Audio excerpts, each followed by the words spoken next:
प्रिय विद्यार्थियों, आज हम हजारी प्रसाद द्विवेदी जी के द्वारा लिखित निबंध मेरी जन्मभूमि को पढ़ेंगे। हजारी प्रसाद द्विवेदी के निबंधों से आप परिचित हैं। आपने 10वीं 12वीं में भी इनके निबंध पढ़े होंगे। तो सबसे पहले मैं आपको एक संक्षिप्त परिचय द्विवेदी जी का देती हूँ। द्विवेदी जी का जन्म 1907 में बलिया ज़िले में हुआ था। इन्होंने काशी से शास्त्री और ज्योतिष की परीक्षा पास की। लगभग 20 वर्षों तक विश्व भारती शांति निकेतन, जिसे रविंद्रनाथ टैगोर ने स्थापित किया था, उसके हिंदी विभाग में आपने पढ़ाया। काशी हिंदू विश्वविद्यालय में भी आप विभाग के अध्यक्ष बने। पंजाब विश्वविद्यालय में प्रोफेसर और बाद में हिंदू विश्वविद्यालय काशी में पुनः कुलदेशिक और फिर हिंदी संस्थान उत्तर प्रदेश के उपाध्यक्ष रहे। उन्हें लखनऊ विश्वविद्यालय ने डीलिट की उपाधि भी प्रदान की और भारत सरकार ने उनको पद्म भूषण अलंकरण से सम्मानित किया। तो ऐसे विद्वान द्विवेदी जी आलोचक, उपन्यासकार और निबंधकार थे। उन्होंने आलोचना की पुस्तकें लिखी हैं। बाणभट्ट की आत्मकथा, पुनर्नवा जैसे उपन्यास लिखे और विचार और वितर्क, अशोक के फूल, कुटज, कल्पलता, साहित्य सहचर, निबंध संग्रह लिखे हैं।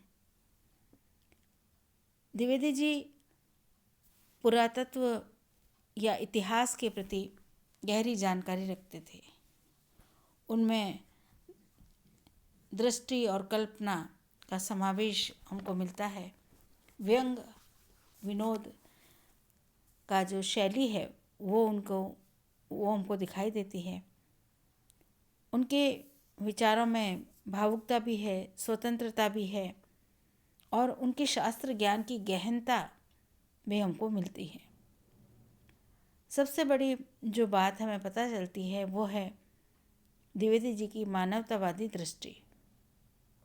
द्विवेदी जी के सब लेखन में हमको उनके मानवीय दृष्टिकोण का प्रभाव दिखाई देता है। मेरी जन्मभूमि उनका निबंध है, ललित निबंध है, जो उन्होंने अपनी जन्मभूमि के प्रेम को उसमें प्रकट किया है। अपनी जन्मभूमि ओझवलिया का चित्र उन्होंने शब्दों के माध्यम से रचा है, रेखांकित किया है। तो हम अब पढ़ना प्रारंभ करते हैं। मेरी जन्मभूमि। द्विवेदी जी लिखते हैं, जिस गांव में साहित्य चर्चा करने के लिए बैठा हूँ उसका नाम ओझवलिया है। यह मेरी जन्मभूमि है। इस गांव के एक हिस्से को आरत दुबे का छपरा कहते हैं। यही वस्तुतः मेरी जन्मभूमि है, परंतु वह हमेशा से इस गांव का ही हिस्सा है। आरत दुबे मेरे पूर्व पुरुष थे। उन्होंने ही इस हिस्से को बसाया था, पर बसने के लिए थोड़ी सी भूमि बलिया के मालिक ओझा लोगों ने उन्हें माफ़ी में दे दी थी। तो यानी द्विवेदी जी का गांव ओझवलिया है और आरत दुबे का छपरा जिसे उनके पूर्वजों ने बसाया था, जिसको मालिक ओझा ने, गांव के मालिक ओझा लोगों ने उनको माफ़ी में दी थी, उसका वे यहाँ पर वर्णन कर रहे हैं। अब दोनों हिस्से एक हो गए। गांव के नाम के साथ दो शब्द जुड़ते हैं, अवली, पल्ली और छपरा। छपरा की परंपरा पूरब में छपरा शहर तक जाकर समाप्त होती है और अवली गांव की परंपरा पश्चिम में बलिया तक आती है। मेरा गांव संयोग से छपरा और अवली का योग है। मुझे इस शब्द के भूभाग का चिरंतर इतिहास स्पष्ट रूप से समझ में आता है। वस्तुतः बलिया और छपरा नाम के नगरों के मध्य भूभाग को गंगा और सरयू जैसी दो महानदियों का को बराबर सहते रहना पड़ता है। तो अब द्विवेदी जी बताते हैं कि किस प्रकार से छपरा शहर और दूसरी ओर बलिया शहर के मध्य इनका जो गांव है वह पड़ता है और इस गांव में दो नदियां जो है वह प्रमुख रूप से बहती हैं, सरयू और गंगा।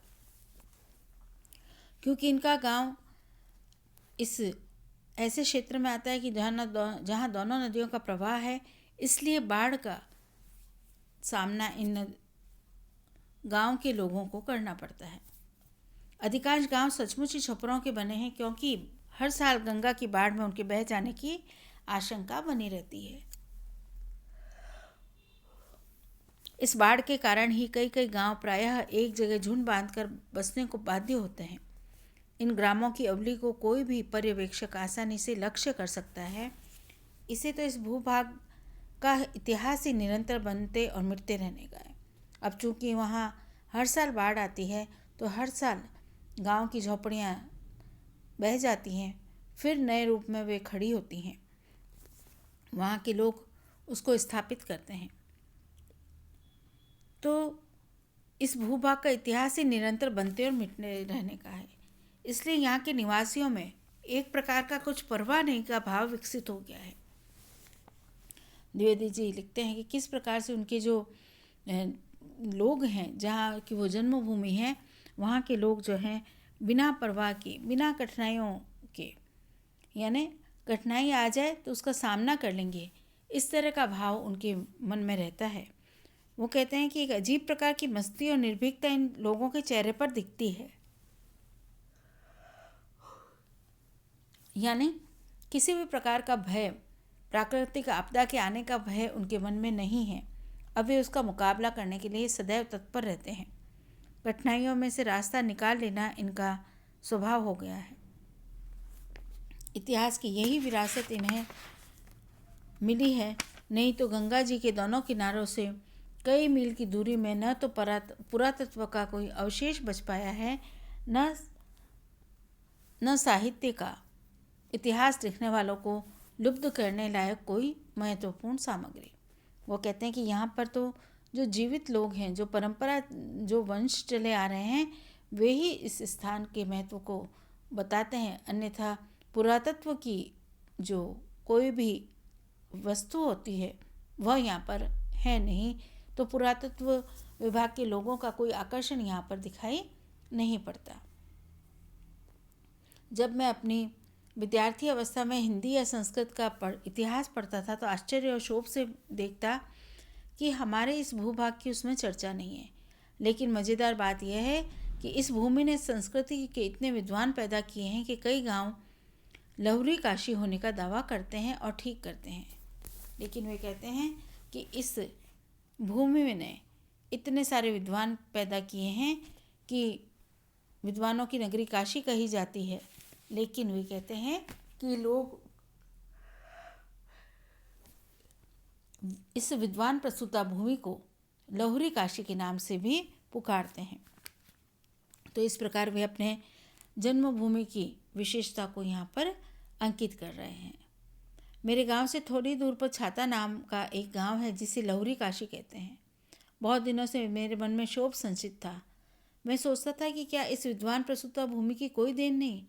आज अचानक साहित्य चर्चा करने का अवसर पाकर मेरे चित्त में वही क्षोभ, यानी वह जो दुख का एक भाव है, सावन के मेघ की भांति उमड़ गया है। क्या यह स्थान सदा से उपेक्षित रहा, यानी क्या इतिहास में इस स्थान की कोई उपयोगिता नहीं है? बुद्धदेव जहाँ गए उन स्थानों का मानचित्र बनाया जाए तो निस्संदेह उनका पदार्पण हुआ होगा। स्कंद की विराट वाहिनी भीतरी गांव होते हुए गई थी। निस्संदेह उन्होंने कोई न कोई महत्वपूर्ण घोषणा की होगी, पर सबूत कहाँ? कुमार जीव के पिता निस्संदेह इसी भूमि के रत्न थे, पर मैं कैसे बताऊं कि वे किस गांव के रहने वाले थे। गंगा और सरयू के जल सन्निपात से धौत भूमि की शोभा देखने के लिए जब कालिदास निकले होंगे तो क्या उड़कर चले गए होंगे?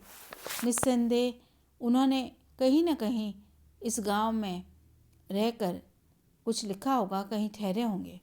बहुत संभव है रघुवंश के महत्वपूर्ण अंश का हिस्सा इधर लिखा गया। मैं साहित्य चर्चा करने का अवसर पाकर असल में उतना प्रसन्न नहीं हूँ जितना होना चाहिए। भारतवर्ष के धारावाहिक साहित्य में हमारे इस भूभाग का क्या महत्व होगा भला? तो यहाँ पर लेखक जो हैं वह चाहते हैं कि वह खोज करना चाहते हैं, और वे बताते हैं कि इतिहास में चाहे बुद्धदेव हों, चाहे स्कंदगुप्त की सेना हो, या कुमार जी हों, कालिदास हों, सब कभी न कभी इस भूभाग से गुजरे होंगे, और वे सोचते हैं कि क्या उनका यहाँ पर रुकना हुआ होगा, क्या वे इस स्थान से प्रभावित हुए होंगे। और इस प्रकार लेखक मन में एक कल्पना करता है कि उनकी जन्मभूमि जो है वह भी इन प्रसिद्ध इतिहास पुरुष जो हैं, विद्वान जो हैं, उनसे वह तृप्त हुई होगी, उनके आगमन को उसने स्वागत किया होगा। लेकिन वे कहते हैं कि आज मेरे पास इसका कोई प्रमाण नहीं है, और वे सोचते हैं कि क्या मेरे भूभाग का भारत की इस साहित्य में, इस भारत के इतिहास में क्या कोई योगदान है। अच्छा समझिए या बुरा, मेरे अंदर एक गुण है जिसे आप बालों में से तेल निकालना समझ सकते हैं। बालों में से तेल निकालने का सचमुच ही प्रयत्न करता हूँ यदि मुझे बालू अच्छी लग जाए। तो द्विवेदी जी कहते हैं कि बालों में से तेल निकालना एक कठिन कार्य है, बहुत अधिक परिश्रम का कार्य है, और वे लिखते हैं कि मैं वो कार्य करना चाहता हूँ, उस कठिन कार्य को हाथ में लेना चाहता हूँ, यदि वह कठिन कार्य करने की मुझ में इच्छा जागृत हो जाए। तो जन्मभूमि के बारे में जो इतिहास की जानकारी है उसको प्राप्त करना जो है वह कठिन कार्य है, लेकिन द्विवेदी जी अपने इस निबंध में उस कार्य को हाथ में लेते हैं और उसका अन्वेषण करते हैं। इसको हम आगे पढ़ेंगे। धन्यवाद।